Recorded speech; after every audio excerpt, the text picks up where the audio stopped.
Hey everybody, we are back with more fun. Hopefully you'll be having fun too. I'm thrilled to have first-time guest Frank Zummo, who I have so much to talk about, especially for the first time. And Frank, with a career like yours, it's like I'm going to do my best to be conservative and not make this a 3.5-hour interview. We'll keep it like under 3. Okay. But thanks for making time, man. Really appreciate it. Fan of a few things you've done, and not that I'm not a fan of the others, but kind of new to some of the other stuff, which is really, really cool. So first, welcome. I do want to talk about current and past projects, but you know what? I really want to start with the book that you've authored. I don't know if you're finished with it, but I know you have a book coming out in November. Let's start with that. It's a great place to start. I'm in the thick of it right now. I Great. just got back from festival season in Europe, and it's like there's deadlines now. It's getting real. So Jason Pettigrew, who's writing this with me, we're in the thick of it, like getting drafts sent, daily that I have to go through and approve and all that. It's fun. We're getting into the design now. So it's really starting to come alive, after I feel like it's been over 2 years that we kind of dreamt this up and went on this journey, and it's really exciting to be close to the finish line and be able to just have this as a resource. That's why I did it. That was this all got inspired by the workshops that I do. Been doing workshops all over the world for many years now, and just seeing the power of that, of just connecting with just students, parents, teachers, just family, friends. I got inspired to just put this into a book so it could be accessible for the world to have, because obviously, I only could be at so many places. It's a big world. Yeah. And I just felt like it was time to just, get this magic that was happening at these workshops by, inspiring mental health, wellness, just a lot of things that we packed into this, and just like all the just journeys that I went through and the hard times and, how I persevered and just like a lot of life stuff, instead of just like, hey, this is a book about all the crazy things I've done. We've read those books, Right. I just wanted to do something kind of different and check a lot of boxes of the different things, with the main theme being music, of course, wellness, and mental strength. And then the fun part was like, we got all these amazing people that have been so important throughout my life to have interviews to be part of chapters in this book, so you kind of get their perspective of these things. Like we got Tommy Lee and Adrian Young from the drum world, but then like athletes like Laird Hamilton, Gabby Reese, the president of School of Rock, just family, my wife, my sister, my mother, like everybody, and then some legends like Gary Newman, who I had the pleasure of working with. So it's kind of just all in there, and it's really exciting that this is going to be out really soon. That's so cool. I literally can feel the electricity that you're feeling from where you are with it and what it is that you're creating to pass on to people. And folks, chime in. Tell us where you're watching from. Frank's in Northern California. I'm east of Phoenix up in the mountains. Tell us where you're watching from. Comment on anything you've seen Frank do. We'll get into that. We have a couple of short clips to show. But, Frank, I think that, being that my wife is a therapist, my wife is a professional artist and a therapist. She blends the two together for art therapy. And it's not the 1960s or 70s anymore, where therapy was such a dark, secret thing. Don't let anyone, you're in therapy. There's Right. nothing wrong with addressing mental health. There's only everything right about it. And I love that you're coming out and you're sharing your stories, because like you said, we've read the stories about, and we've seen them on the news about all the crazy stuff that we've all done and different things like that. But to turn all that into positive energy and positive steps, and it's not so much a musical instructional book, it's a life instructional book, is the way I take what you're bringing to the bookstores and online for people. Right.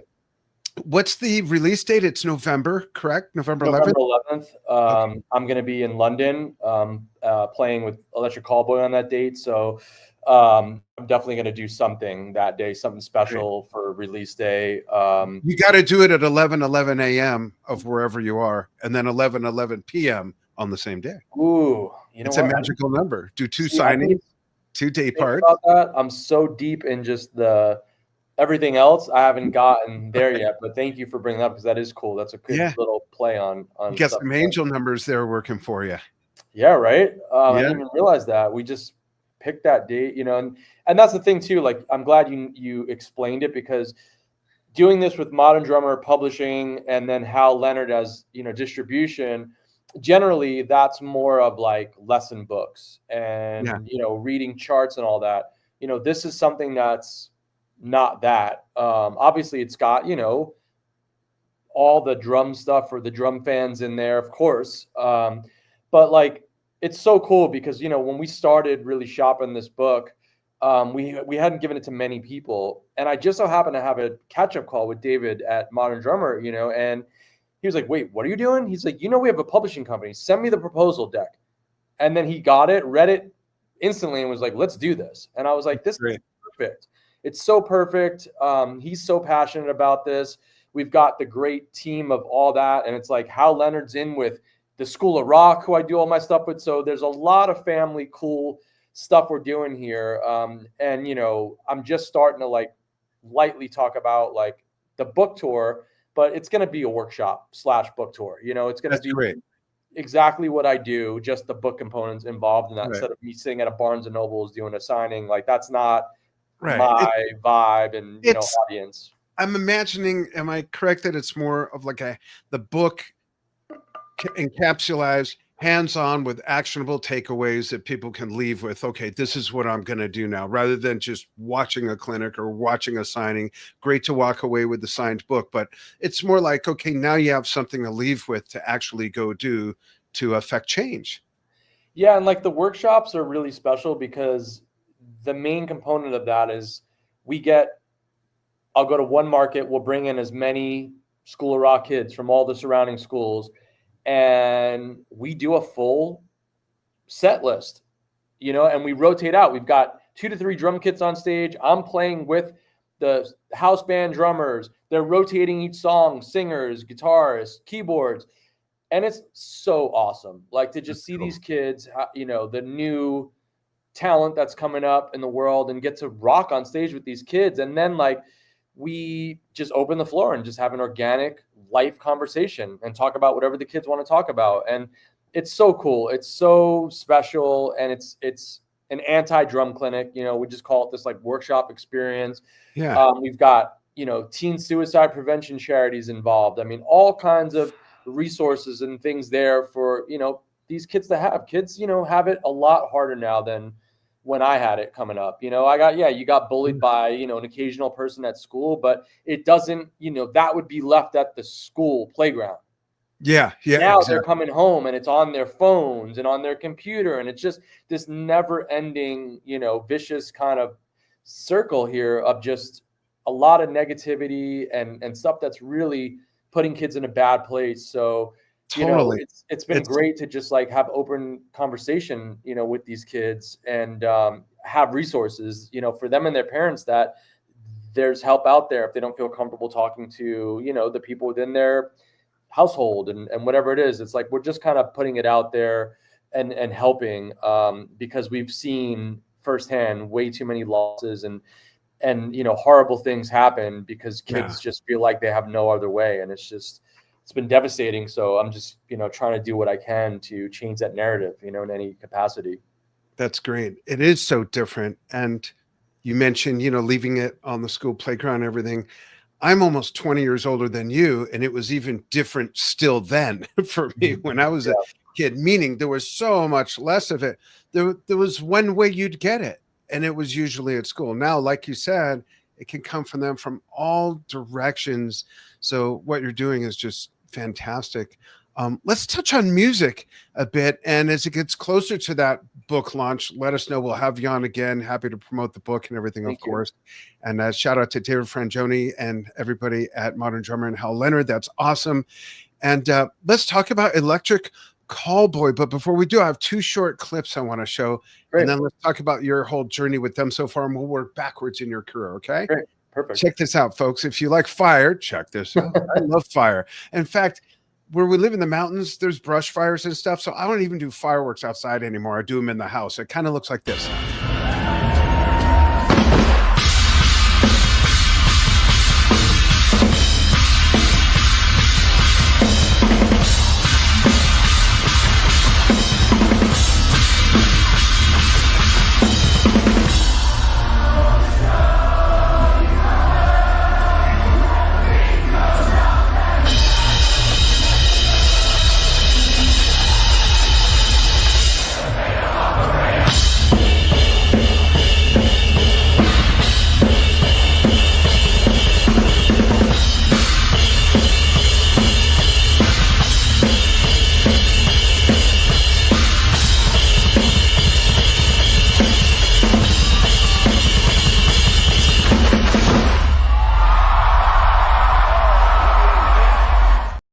Looks like my house, only the drummer is better. Can you hear, when you have your inners in, Frank, can you hear the crowd singing back at the band? Yeah. Okay, good. I don't have crowd mics in my ears just because I try to keep my mix as tight as possible, but you could still hear it. It's so loud, you hear it. It's so loud. And the pyro and everything is just so loud too. Yeah. But yeah, that was the first festival of this run in UK that we just started in May. It just ended last weekend in Italy. And that was our first song. The whole thing was like, we're at a festival with 1 million bands. We need to grab everyone's attention on the first song. So our first song is like a Kiss finale, where it's just like the kitchen sink, everything we got, get everybody's attention. We got them. And then boom, we're off to the party. That's awesome. Great double bass drum work. If you had to pick one, who's your personal most influential double bass drum player? I would say it was probably Dave Lombardo, coming up in as a kid and like when metal, when I really got into metal, like obviously I grew up on Tommy Aldridge and Tommy Lee and that was, double bass. But then when I heard Slayer and that kind of speed, that was like, South of Heaven, Rain and Blood, Season in the Abyss, those 3 Slayer records were like, that's all I would listen to and try to play. Kind of that was just how I learned by playing those records, really. And then obviously formal lessons and really started learning, and my favorite book, which people still ask me about double bass, was the Joe Franco, like double rock and bass drum book, whatever. That book was so great for really chops and building feet and like all that. That was a good one. Ageless Joe Franco is what we should call him. I mean, he's, obviously a Long Island legend where I'm from. So I was well aware of him and saw him play with, oh my God, it was Dee Schneider's side band, Widowmaker. Yeah.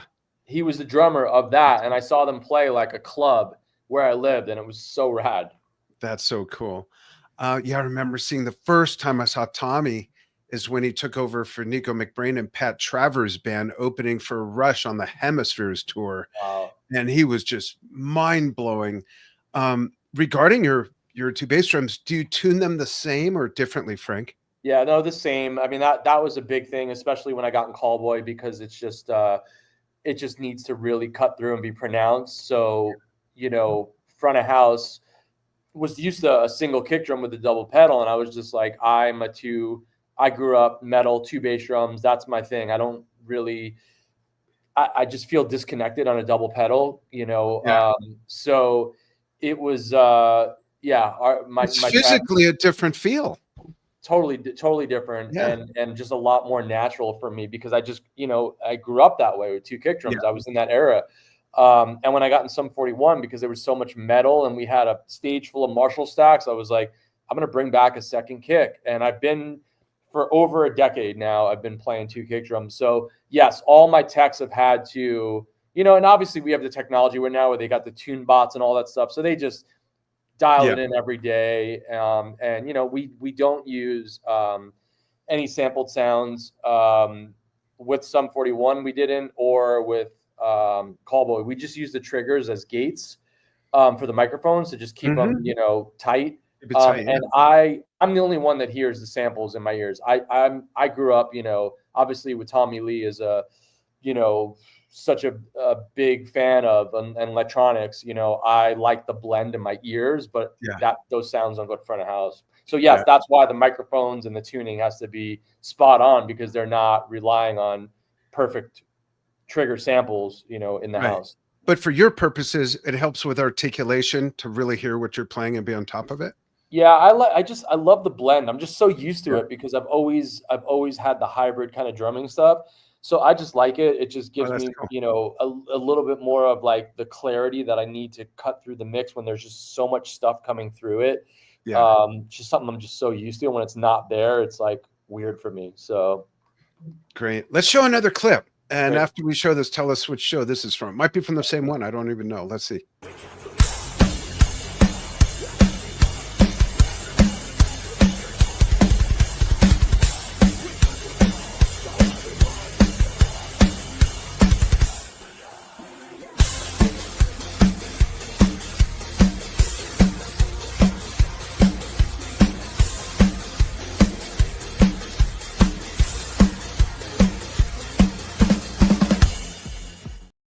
Fun stuff. Which gig was that? That was Rock am Ring in Germany. We were a surprise. It was their big anniversary of the festival, and we opened the main stage as a surprise. Oh, So that wow. was at like 1 o'clock in the afternoon or something crazy early. And I don't know, there was like probably 70,000 people or something insane like that at 1 o'clock. Um, Wow. yeah, that was the first Euro festival. The one you played before was the first UK run, and then we Yeah. went to Europe and did Rock am Ring, which is what a festival that is. I played that twice with Sum 41, and it's one of the best in Europe for sure. That's awesome. Let's talk about your Electric Callboy journey. You started out as a sub and it turned into a full-time gig. Dude, talk about timing. It's like it was a fluke thing. I was in Australia with Sum 41 on our final tour, and we went all the way there. And first show day, our singer was diagnosed with pneumonia, so the whole tour was canceled. Oh, We had 3 festivals we were headlining, and then we had like a week of arena headlining, shows. So Electric Callboy took our spot to headline all 3 festivals in Australia.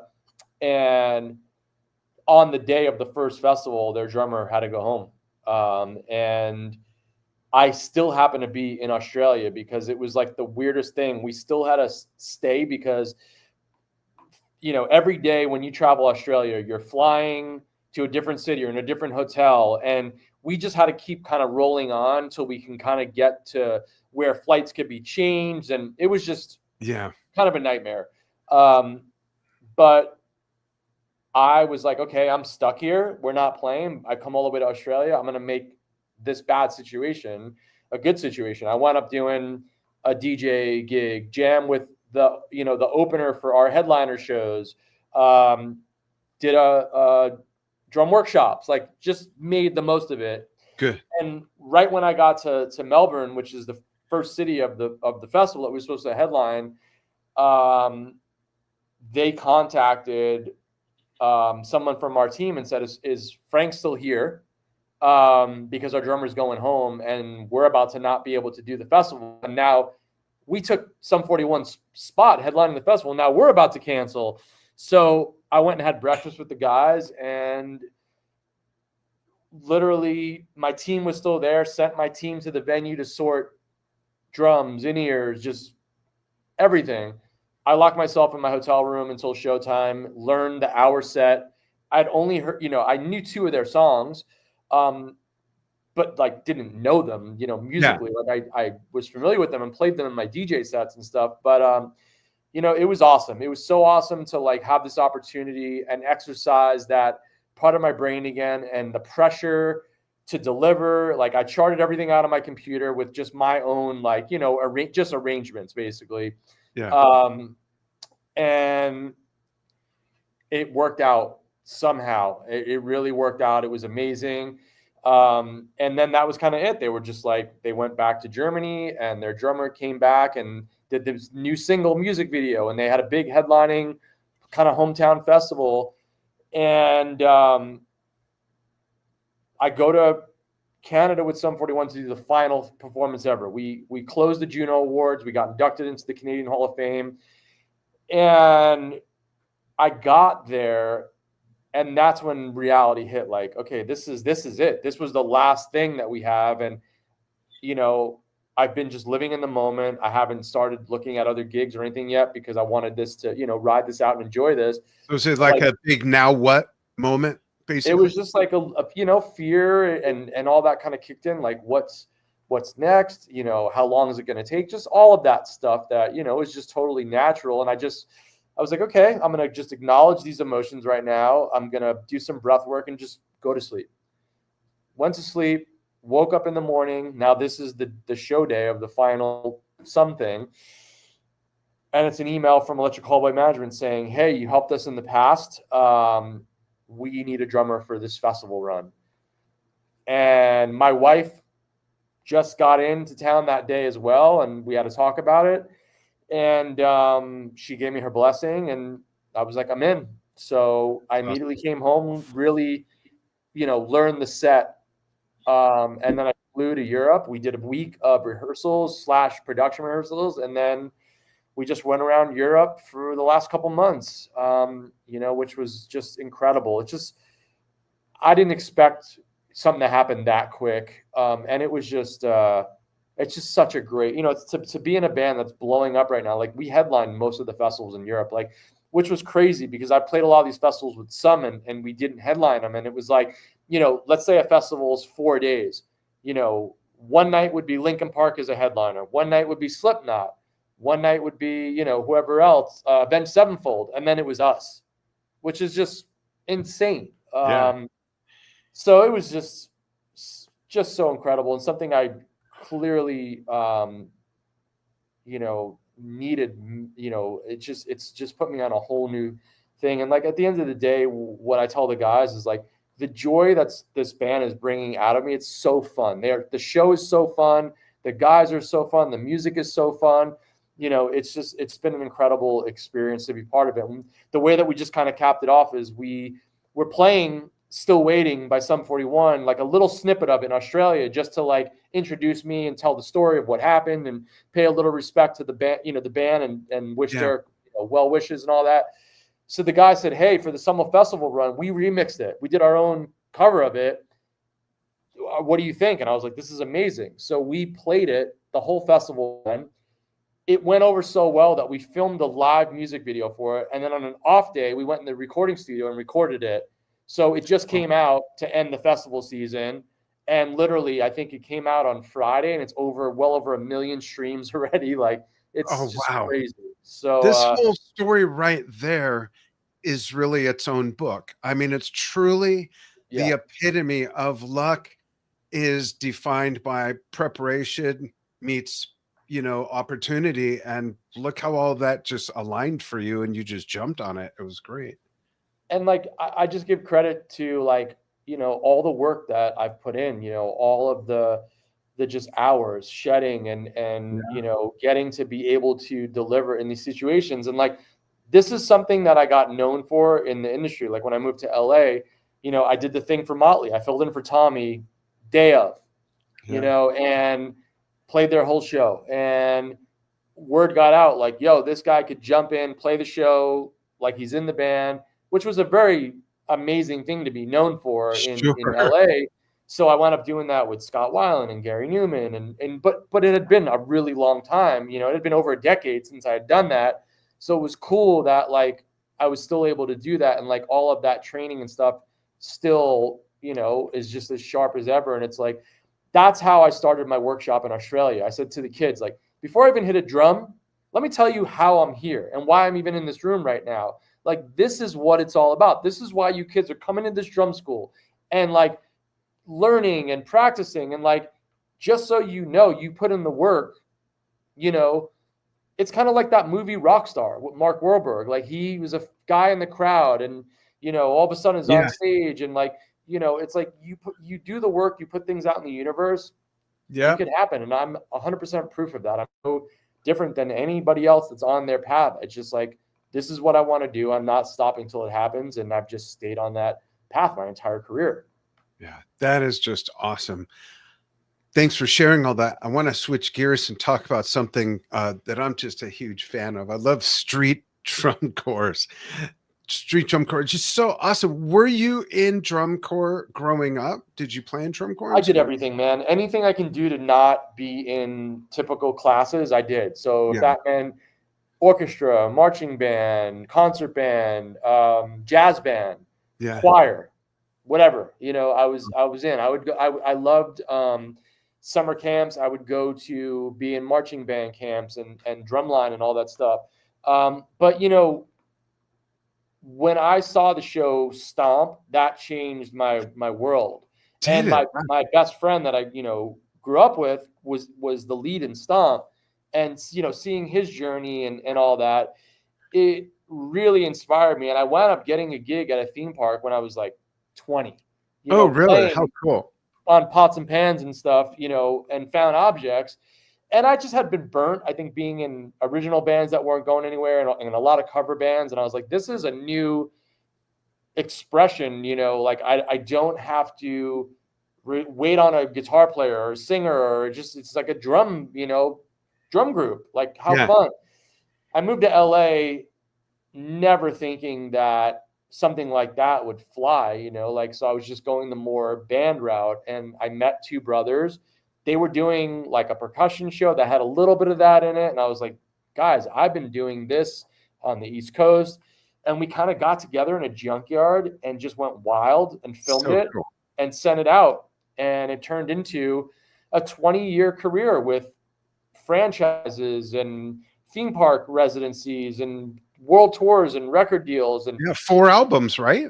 something like that. Yeah, I mean, we unfortunately, like, we got a really big record deal with Interscope, and we only put out, like, it's not even on digital. We made like hard copies of this Mm. incredible drum record that we made at Dave Grohl's studio, and it was epic. And we sold that at shows, but it didn't come out digitally. And the main Oh, like band record we made with Howard Benson never came out. It was the typical, like, went through a bunch of A&R guys, then Jimmy yeah. Iovine moved to Beats, you know, headphones and all that, and then Yeah. retired, and we kind of just got lost in the shuffle and all that. But you know, yeah, you know, that was the thing that really made me make it in LA, and it was amazing. And then it got to a point where I wasn't performing anymore. I was running the company.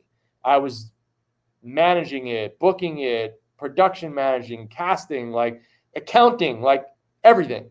And then it got to a point, you know, once I had a family, where it it was actually having a negative effect on me, and I was like, okay, well, I need to acknowledge this. Like, I don't do this to, you know, have it be something that is bumming me out or whatever. And you know what? I've Right. done everything every dream we ever had, we really achieved in our list of stuff.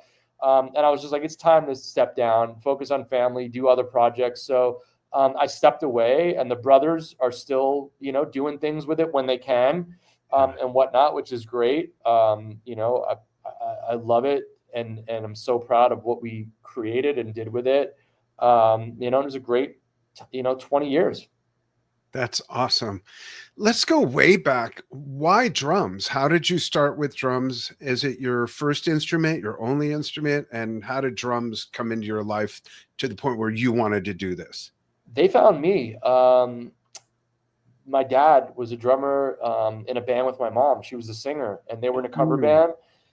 She was on stage right until I was born, you know, singing. So I wow. was with her on stage. So clearly had an impact on me. And my parents said that when I was like 2, I walked away from the dinner table and walked into the bedroom where that blue Ludwig kit on the shelf behind me, it's my dad's 76 Ludwigs.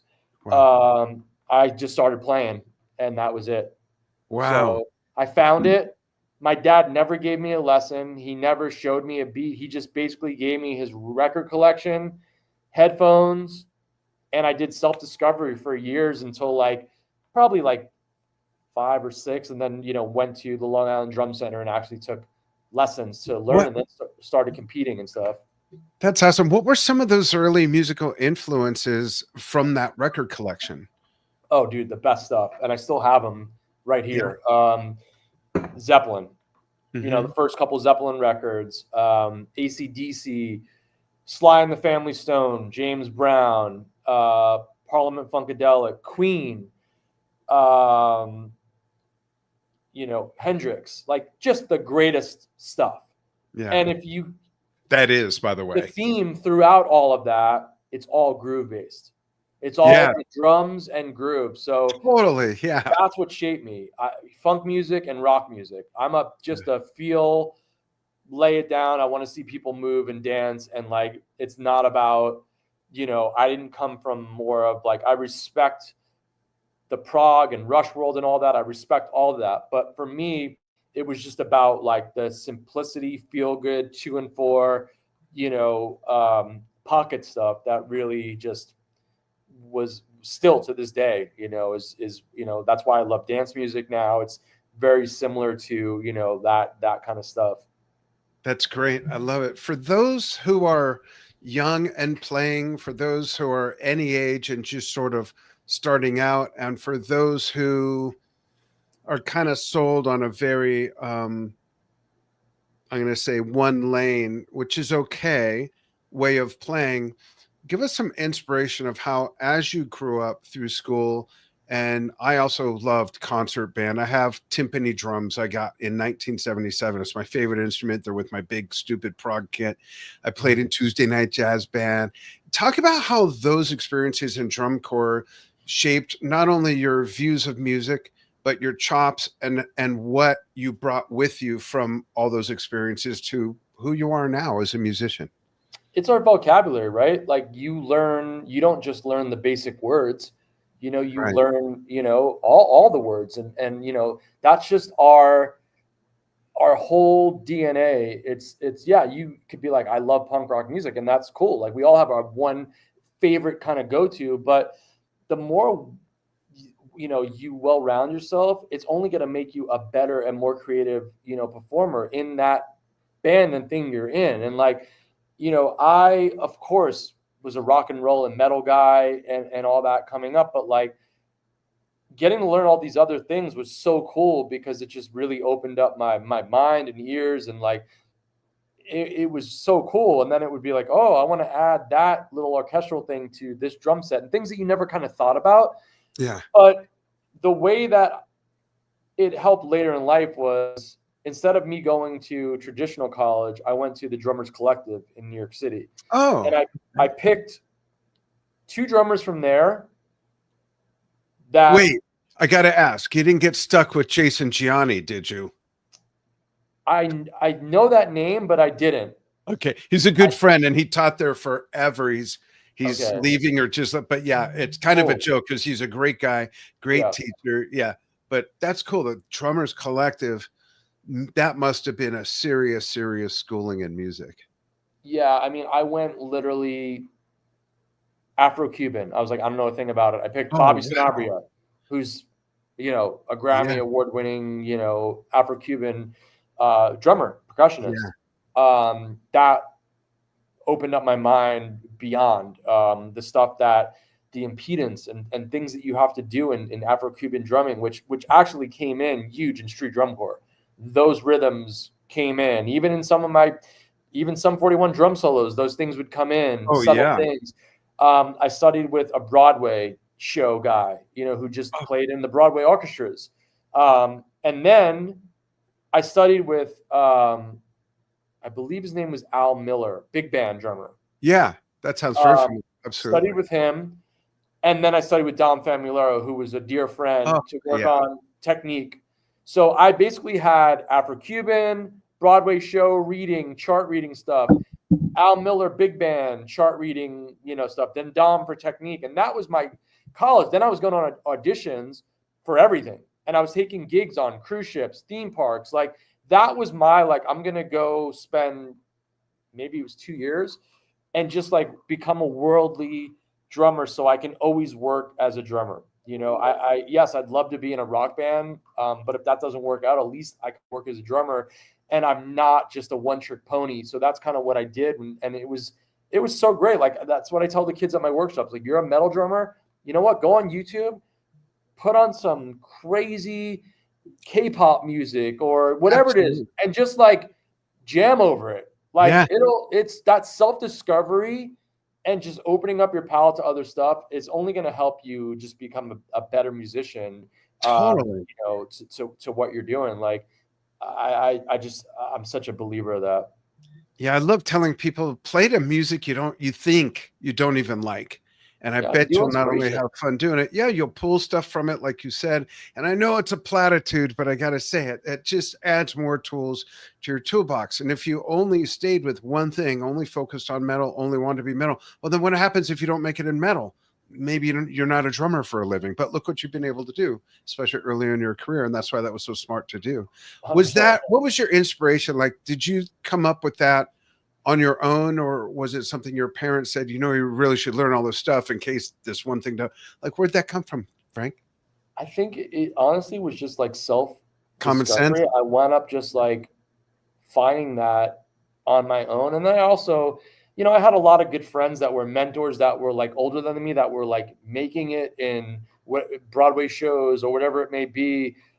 So like there was a lot of like, oh wow, there's this whole other world that I don't know about that I'm gonna try to, you know, put my hands in and whatever. So I think it just came from a lot of different places, and just like I think just the really at the end of the day, I think it was just like I got to make this work out. Like there's no B plan here, and I really whatever I've got to do, I'm gonna go do a bunch of stuff and just kind of see what sticks. I mean, that's probably just young, kind of just like just no filter in meaning of just like it's just like let's go. It's like Yeah. just that discovery um just like lust for life really at that young age to just like make some shit happen really. Yeah. It's like I think it was just like this just really cool journey that was of course a roller coaster in some ways, but it was a really really cool experience that really shaped me and taught me a lot, like being that young, commuting to New York City and trying to figure, this is before we had phones with maps to tell you what to do, like how do I get to from this subway to the thing to the school and What, whatnot, the like Thomas Guide, maybe? You know what the probably. Thomas Guide was? The book Yeah, that was oh, like, yeah, 100%. yeah. You should have seen when I moved to LA, because I drove here from New York and I went to like AAA or something like that. And they literally gave me for every state, The like map. the Yeah. route Yeah. and a book. And we'd be like, okay, now we're through this book. Boom. Yeah. Next one. Like That's instead of awesome. just like now, it's like you don't have to do any, you don't have to think. It's just like it just tells you. It's You just have to crazy. listen and tells you what to do. That's funny. Love it. For my last question, and this is the Frank Zummo fun fact segment. You've been just so involved in music for so long in so many ways. In those minute slivers of time when you're not producing, recording, writing, performing, when you're not doing music, what do you like to do? I'm sure you married, you have kids, you spend family time, but what do you like to do that's just for you? You're in great shape. Do you work out other than drumming? Do you collect anything? Give us a little peek behind that curtain, Frank. Yeah, I geek out on just wellness and training. I love finding new, workout regiments and all this, from all the different coaches and stuff. So yeah, I'm huge into that. I'm huge into recovery, saunas and ice baths, and I travel with that stuff on tour. Wow. That's like the only like bougie luxury thing I have on tour, and it's like for wellness. It's not just like, Yeah. oh, I've got I I don't even know what luxury things people have, whatever. But this Right. is like for wellness, so I can do this Yeah. every night and all that, So um, just like wellness stuff, I really have gotten, into reading again, which is great.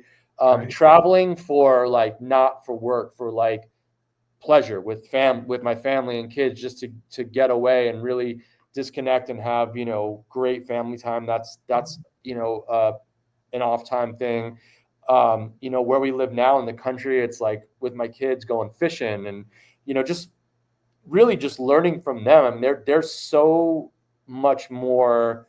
I was like drums or die as a kid, and then I skateboarded. And I had skateboarding, skateboarding, drumming, and that was it. My kids are doing music, but they're doing sports. They've learned how to fly fish and all this stuff. So it's really cool just to like they're teaching me stuff.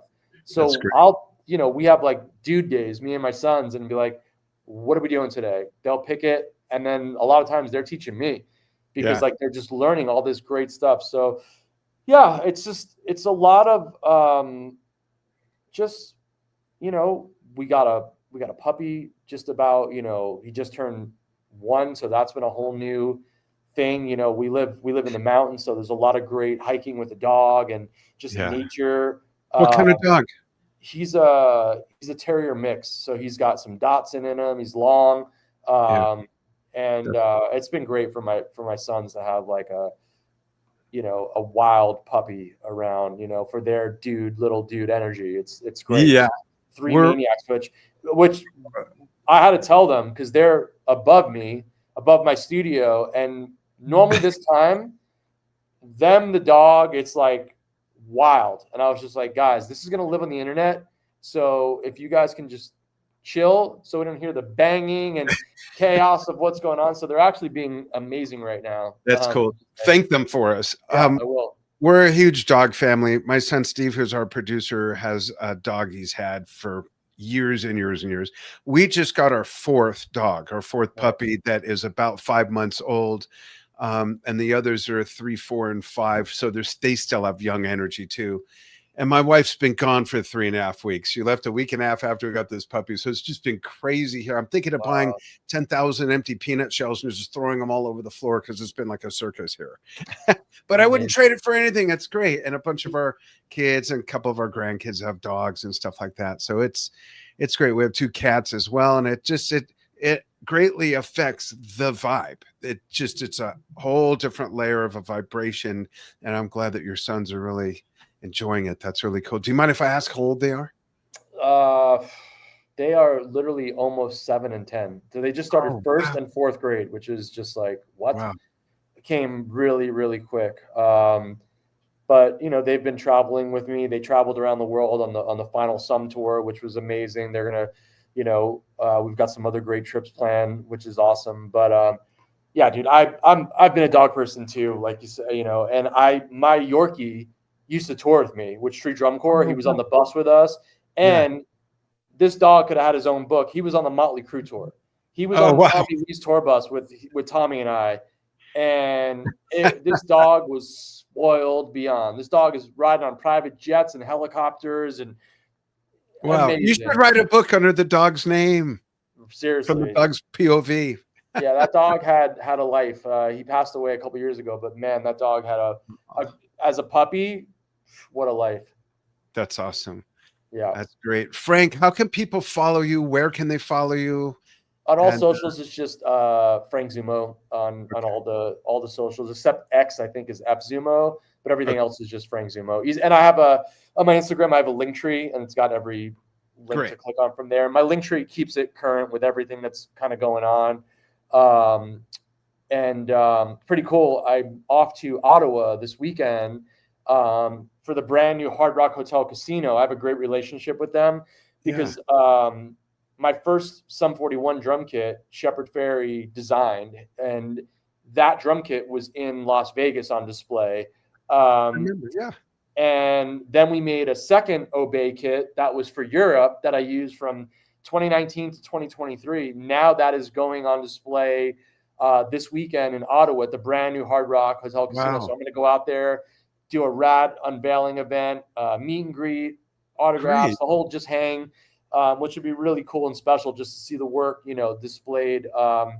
Shepard's made me 3 kits. So one's in Vegas, Hard Rock, one's in Ottawa. The third one is behind me here, which I will never get rid of. That's like hand painted by him. I did the whole 741 order and decline cycle on that. That's awesome. So yeah, super, super special. And then my final 2 for the Heaven and Hell final Sum record, I had an A and B rig that were custom art to look like the album.